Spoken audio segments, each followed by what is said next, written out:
представление об этом у нас, конечно, есть. На протяжении 50 лет идет подготовка, более уже теперь 50 лет идет подготовка журналистов, но мы никогда не собирались по поводу проблемы этножурналистики. Никогда. Мне мои коллеги не дадут соврать и слукавить. Это действительно так.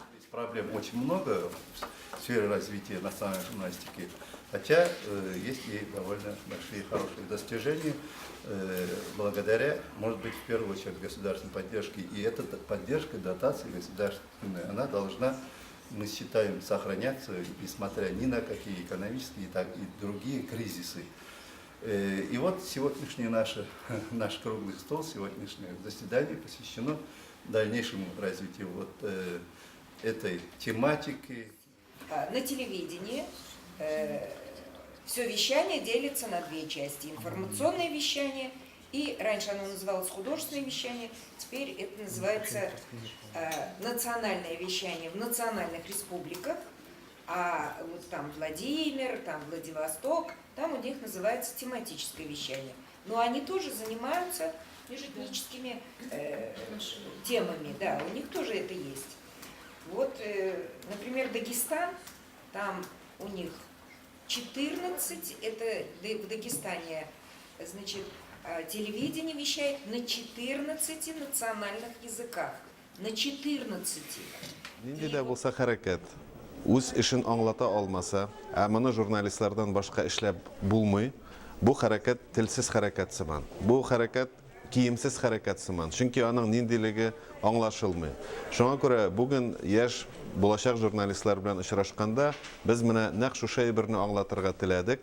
Сез кайда гына эшләсәгез дә, нинди генә милли басмада, телевидение, радиода эшләсәгез дә, сезнең әйткән сүзегез аңлаешлы булырга тиеш дип әйттек. Әгәр дә бер берәмлек мәгълүмат ул конфликт турында булса, икенче берәмлек мәгълүмат ул милли бәйрәм турында булса, кем сөйләр бу милләтнең тарихы турында, кем сөйләр бу милләтнең бүгенге торышы турында, кем сөйләр бу милләтнең данлыклы, лаеклы кешеләре турында, милли геройлары турында. Менә бу турында кайгыртырга тиеш дәүләт, бу турыда кайгыртырга тиеш милли сәясәт белән, милли журналистика белән көн сайын шөгыльләнүче белгечләр. Без бу өлкәдә әле бик аз эшлибез. Безнең даирәдә шундый бер сүз дә бар.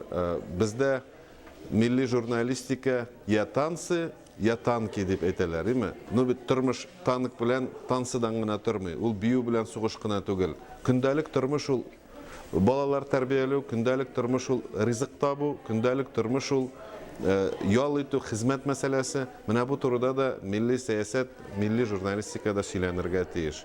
Аудиторияга объектив рәвештә аңлатырга һәм аларның да шушы мәгълүматны алырга конституцион хокукы барлыгын истә тотып, нәтиҗәле эшләргә кирәк. Ләкин безгә әле киләчәктә шайтны журналистика мәсьәләләре буенча дагы да күбрәк белгечләр, кадрлар әзерләү бурычын хәл итәргә кирәк.